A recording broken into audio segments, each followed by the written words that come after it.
তো টাইম লাগবে এখান থেকে সব জায়গা 2-2.5 ঘন্টা।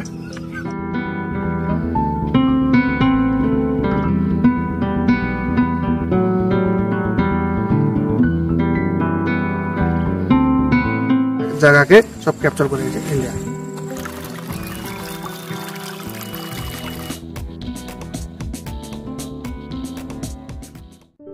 Hello friends, welcome back to our channel.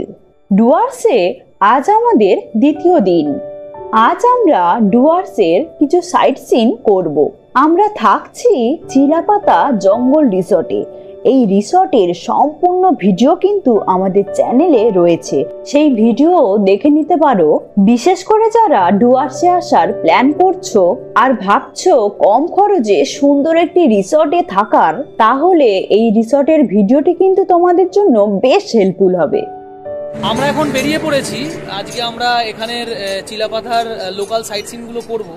এখানে লোকাল সাইট সিন বলতে আজকে আমরা যাব বক্সা জয়ন্তী, পুরো ঘুরবো। বক্সা জয়ন্তীর আগে রাজা ভাত খাওয়ার কাছে একটি মিউজিয়াম আছে, সেই মিউজিয়ামটি প্রথমে ঘুরবো, তারপর বক্সা যাব, তারপর জয়ন্তী। হ্যাঁ, কি কি তোমাদের দেখাতে পারি। যদি অচেনা কোনো জায়গা থাকে তাহলে অবশ্যই তোমাদের সামনে দেখাবো। সাথে থেকো, দেখা হচ্ছে নেক্সট সাইট সিন।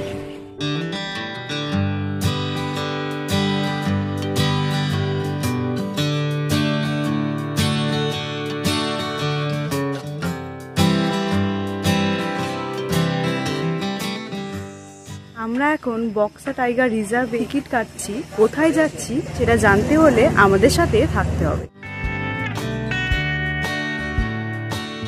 বুকিং হয়ে গেছে।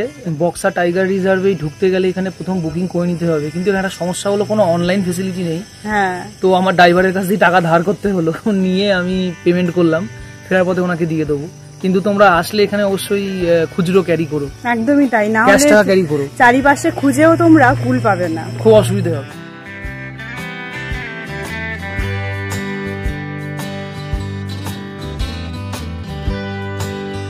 আমরা এখন যাচ্ছি প্রকৃতি পর্যবেক্ষণ কেন্দ্রে। এটা বক্সা টাইগার রিজার্ভের আন্ডারেই পড়ে। তো চলো দেখা যাক। প্রথমেই দেখে নাও এই জায়গাটির নাম রাজা ভাত খাওয়া কেন। সম্পূর্ণ ইতিহাসটি কিন্তু এখানে লেখা রয়েছে, তোমরা চাইলে ভিডিওটি পজ করে দেখে নিতে পারো। এবার চলো মিউজিয়ামের ভেতরে প্রবেশ করা যাক। প্রথম কক্ষে রয়েছে আর্টিফিশিয়াল জঙ্গলের পরিবেশ। দ্বিতীয় কক্ষেও পশুদের বিভিন্ন নমুনা রয়েছে, এছাড়া কৃত্রিম বনাঞ্চলও রয়েছে। তৃতীয় কক্ষে রয়েছে বিভিন্ন পশুর চামড়া ও পশুদের জীবন্ত নমুনাও রয়েছে। এছাড়া বিভিন্ন পশুর পায়ের ছাপ, নানা প্রজাতির পাখি। আর চতুর্থ কক্ষে রয়েছে বিভিন্ন পশুর শিং। এছাড়াও আরো অনেক কিছু রয়েছে। এগুলো দেখতে হলে কিন্তু এই মিউজিয়ামে অবশ্যই আসতে হবে।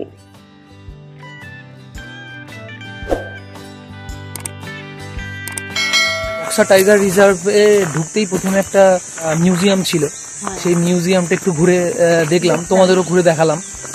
কেমন লাগলো কমেন্ট করে বলো।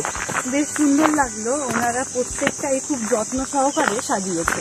চলো এবার আমরা নেক্সট সাইট সিনে যাই, সেখানে গিয়ে তোমাদের সাথে দেখা হচ্ছে। এবার চলো নেক্সট লোকেশনের দিকে। এই রাস্তার দুদিকে এত সবুজ দেখে চোখ যেন জুড়িয়ে যাচ্ছে। অসাধারণ এই অনুভূতি।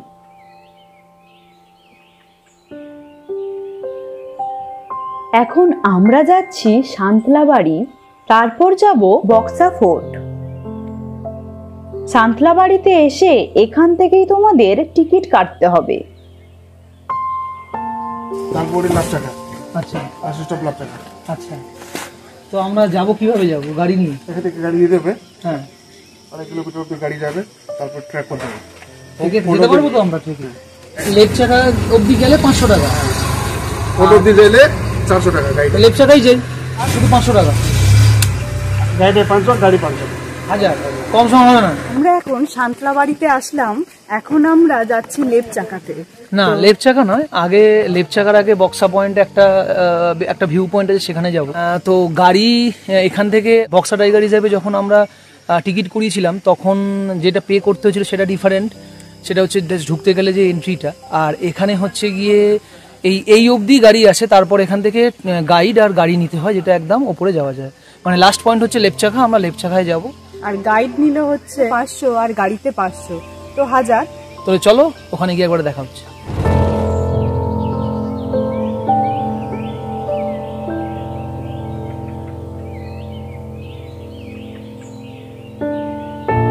আমরা এখন 0 পয়েন্টে নামলাম, এখন আমরা যাচ্ছি বক্সা ফোর্টের উদ্দেশ্যে। তো এখানে ট্রেক করে যেতে হবে, গাড়ি যায় না, তো চলো দেখা যাক।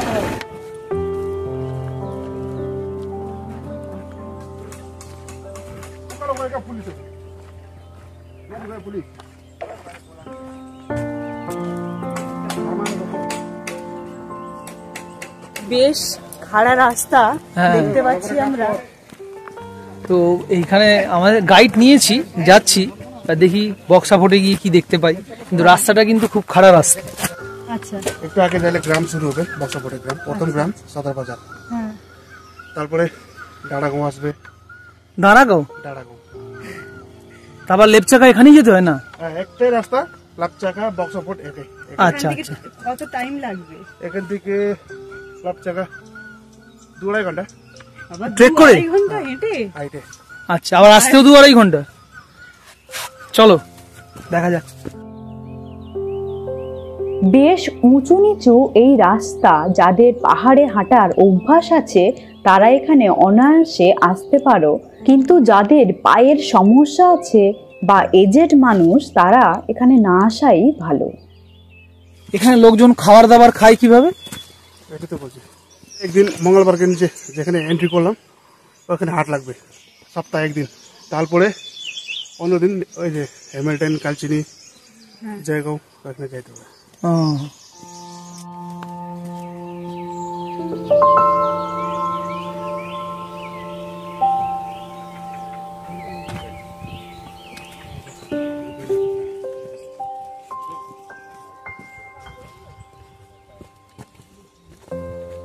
ওটা কি ঝর্ণা? এটাই নদী, বক্সা নদী, বক্কল নদী? বক্সা বক্সা বক্সা নদী। হ্যাঁ, যাচ্ছি।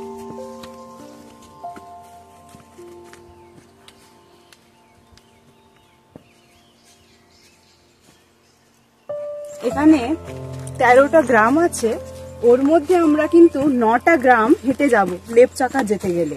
লেপচাখা হলো একদম টপে আর কি। হ্যাঁ হ্যাঁ, বেশ সুন্দর প্রাকৃতিক পরিবেশ, যেদিকেই তাকাচ্ছি সেদিকেই সবুজ আর পাহাড়, আর এই আঁকিবুকি রাস্তা। এটা কিন্তু ইজি ট্রেকের মধ্যে একটি।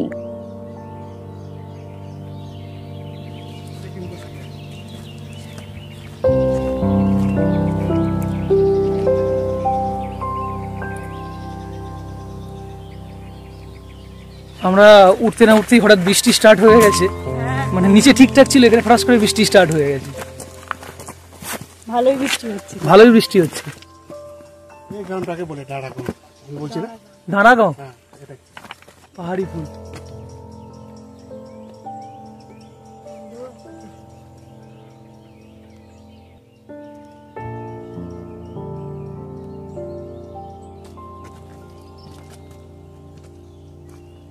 এই বক্সা ফুড আসতে গেলে ট্রেক করে আসতে হয়। অনেকটা প্রথমে রাস্তা। ভাবছিলাম হয়তো ট্রেকটা অতটা নয়, সিম্পল হবে, কিন্তু বেশ কঠিন। হ্যাঁ, মানে রাস্তা কিন্তু বেশ খাড়াই।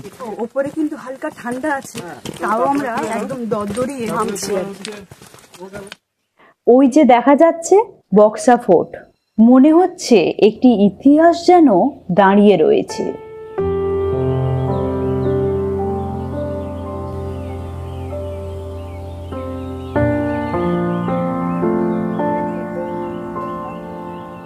নেতাজি টাইমের রাস্তা। ও এখন ভিতরে সব রিপেয়ারিং চলতেছে পিডব্লিউডি থেকে। হ্যাঁ। পিডব্লিউডি থেকে এটাকে হেরিটেজ বানানোর জন্য প্রসেস চলতেছে। যত জেলগুলো আছে, রুম সব ভাঙা টুটা ছিল, আচ্ছা। এখন সব রেডি করতেছে, রিপেয়ারিং করতেছে।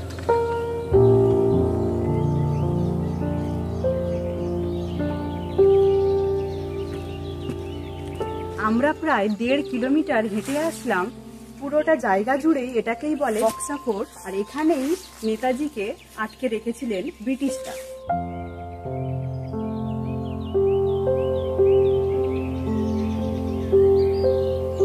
এই বক্সা ফোর্টের নিকটতম শহর হলো আলিপুরদুয়ার। এখান থেকে 30 কিলোমিটার দূরে। তো কুচবিহার রাজা উঠাই নিয়ে গেছে, তারপরে লড়াই চালু হয়ে গেছে কুচবিহার রাজা ভুটানে।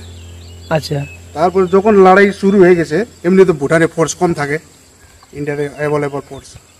যখন লড়াই শুরু হয়ে গেছে, ইন্ডিয়া জিতে গেছে। তারপর থেকে যে ভুটান রাজা ব্যাক করে গেছে রাজাকে, আর এটা ইন্ডিয়ার হয়ে গেছে। হ্যাঁ, তারপরে এই জায়গাকে সব ক্যাপচার করে গেছে ইন্ডিয়া। এবার চলো এই বক্সা ফোর্টের ইতিহাস সম্বন্ধে জানি। এই দুর্গের উৎপত্তি নিয়ে কিন্তু কিছুই জানা যায়নি, তবে ব্রিটিশদের এই দুর্গ দখলের আগে এটি ভুটানের রাজা ও কোচ রাজাদের মধ্যে বিবাদের একটি জায়গায় ছিল। সিনচুলা চুক্তির অংশ হিসেবে কোচ রাজাদের কাছ থেকে 11ই নভেম্বর 1865 সালে এই দুর্গ দখল করেন ব্রিটিশরা। বাঁশের কাঠামো থেকে পাথরের কাঠামোতে পুনর্নির্মাণ করা হয়। পরবর্তীকালে 1930-এর দশকে দুর্গটি একটি উচ্চ নিরাপত্তা কারাগার ও বন্দি শিবিরে পরিণত হয়। আন্দামানের সেলুলার জেলের পরে এটিই ছিল ভারতের কুখ্যাত ও অগম্য কারাগার। এখানে অনেক বিপ্লবীদের আটক রাখা হয়েছিল। বন্দীদের মনোবল বাড়াতে কবিগুরু রবীন্দ্রনাথ ঠাকুর একটি কবিতা লিখে পাঠিয়েছিলেন, সেটিও এখানে খোদাই করা রয়েছে। আগেকার ওয়াল এই যে একটু পিছনে এসে দেখছেন, হ্যাঁ, এখনকার যে বানাইছে অল্প আগে। আমরা প্রথম ভেবেছিলাম যে লেপচাখা যাব, কিন্তু লেপচাখা দেরি হয়ে যাবে অনেকটা। আমরা আবার জয়ন্তী যাব বলে ওই জন্য লেপচাখার দিকে যাচ্ছি না, তাই জন্য আমরা এখন নেমে পড়ছি। আর এছাড়া আমরা আবার ঠিক করলাম এরপর যখন আসবো আমরা লেপচাকার হোমস্টেতেই থাকবো। হ্যাঁ, তখন আর কি যে গাইড যিনি রয়েছেন উনিও বললেন যে এখন গিয়ে কোনো লাভ নেই, গেলে জাস্ট এই ওপরে ট্রেক করে যেতে হবে, আবার নিচে নামতে হবে। তো বেটার বলে যে ওখানে স্টে করা, একটা অ্যাটলিস্ট 1 নাইট স্টে করা, তাহলে বেশি ভালো লাগবে। একদম টপে, একদম সন্ধ্যাবেলাটার ভিউটা নাকি খুব সুন্দর হয়। তো ওই ভেবেই আমরা ভাবলাম যে না ঠিক আছে, চলো তাহলে জয়ন্তীতে যেতে হবে। ওখানে নাকি নদী আছে বলছে, নাকি দেখাবে আমাদের যে ড্রাইভার দাদা যিনি আছেন উনি বলছিলেন। তো চলো এখন নিচে নামা যাক, চলো। বক্সা ফোর্ট নামার পথে একটা গ্রাম পড়লো দাঁড়াগাঁও, তো ওখান থেকেই আমরা একটু ম্যাগি খেয়ে নিচ্ছি।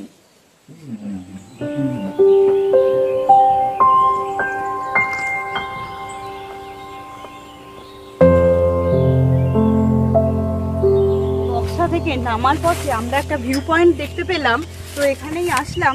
চলো ভিউ পয়েন্টে কি কি দেখা যায়। পাহাড়ের এই অপরূপ সৌন্দর্যের জন্যই কিন্তু এখানে আসা। অক্সিজেনের তো কোনো কমতি নেই, আর চোখ বন্ধ করলে পাবে পাহাড়ের অদ্ভুত নিস্তব্ধতা, পাখির কলরব আর শান্ত শীতল বাতাস। আর নিচ থেকে বয়ে চলেছে সুন্দর সরু নদী।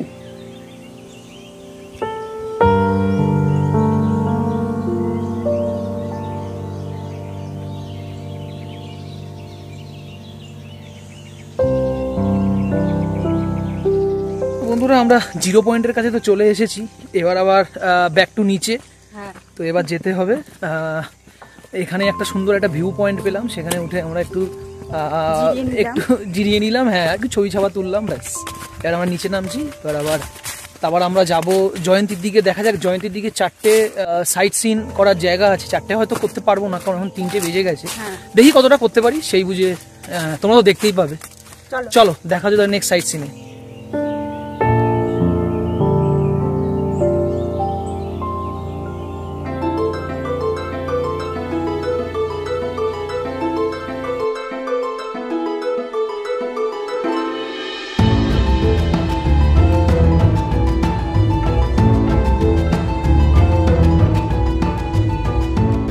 আমরা এখন জয়ন্তীতে নামলাম, তো এখানকার রিভার ভিউ পয়েন্টটা তোমাদের দেখিয়ে দিই। জঙ্গলের ওদিকে সাফারি করতে হলে জিপসি নিতে হবে। এবার জিপসি আগে থেকে বুক না করে আসলে এখানে এসে পাওয়া খুব মুশকিল, কারণ এখানে একটাও অ্যাভেলেবেল নেই। জয়ন্তীতে এলে এখানে 4টে ভিউ পয়েন্ট আছে।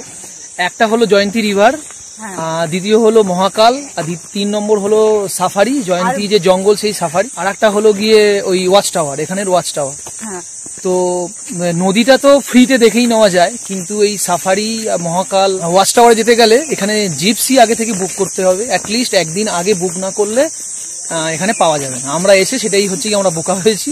আর এখানে এসে তোমরাও যদি এইসব জায়গায় ঘুরতে যেতে চাও জিপসিতে, তাহলে হোমস্টে যেখানে থাকছো সেখানকার ওনারকে অবশ্যই তোমরা জানিয়ে দিও, ওনারা সব ঠিক করে দেবেন। আমাদের একটু জানানোটা দেরি হয়ে গেছিল, ওই জন্য ওটা হলো না।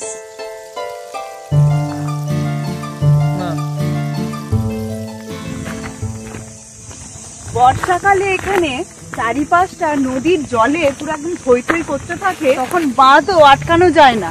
কিন্তু এখন এই সব জায়গাটা পুরো ফাঁকা হয়ে গেছে, মাঝখানে যাচ্ছি যদি একটু জল পাই।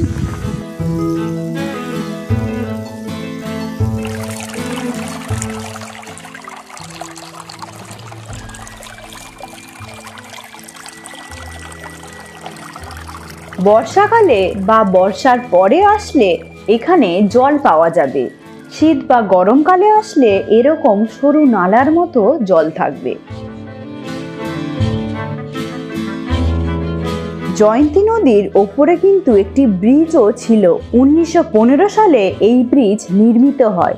পরবর্তীকালে এই ব্রিজটি ভেঙে যায়। তার ধ্বংসাবশেষই তোমাদের দেখাচ্ছি।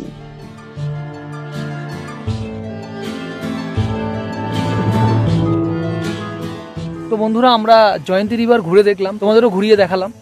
তো এবার আর কিছু আজকের দিনের মতো আর কিছু নেই, কারণ জিপসি যদি আগে থেকে বুক করতে পারতাম তাহলে আরো দুটো সাইট সিন ঘোরা যেত। একটা হচ্ছে জঙ্গল সাফারি করা যেত, একটা হচ্ছে মহাকালে যাওয়া যেতে পারতো। তো জিপসি যেহেতু আমরা জানতাম না, ওই জন্য বুক করতে পারিনি। তোমরা এলে অবশ্যই আগে থেকে কন্ট্যাক্ট করে মানে কনফার্ম বুক করে আসবে, না হলে পাওয়া কিন্তু খুব মুশকিল, এখানে একটু ক্রেজ থাকে। আচ্ছা, জানতে পারলাম যে এইখানে যে জঙ্গল সাফারি করে এমন আহামরি কিছু জন্তু জানোয়ার দেখতে পারবে তা কিন্তু নয়। তো ওই আর কি হাইওয়ে আর কি চলে। আর আমরা কিন্তু এই জীবজন্তুগুলো বেশি দেখতে পেয়েছি চিলাপাতা জঙ্গলে। তোমরা আসলে অবশ্যই চিলাপাতা জঙ্গলে একদমই যেও। আমরা চিলাপাতা জঙ্গলে কি কি দেখেছি না দেখেছি তার জন্য আমাদের চিলাপাতার ব্লগটি দেখতে হবে। হ্যাঁ, ওর জন্য সেপারেট ভিডিও বানানো আছে, সেই লিঙ্কটা ডেসক্রিপশন বক্সে দেওয়াও আছে। তো অবশ্যই দেখো, ভালো লাগবে, সেইভাবে তোমরাও প্ল্যান করতে পারো। তো আজকের মতো এখানেই আমরা এন্ড করছি। ভিডিওটি কেমন লাগলো অবশ্যই তোমরা কমেন্ট বক্সে জানিও। ভালো লাগলে অবশ্যই তোমরা সাবস্ক্রাইব করতে কিন্তু ভুলো না। তো চলো এখনের মতো টাটা, দেখা হচ্ছে তবে নেক্সট ভিডিওতে। চলো টাটা। রিসর্টে যাওয়ার পথে নদীর ধারে জল খেতে আসা একটি জংলি হাতির দেখা পেলাম। সেই দৃশ্য তোমাদের সামনে তুলে ধরলাম।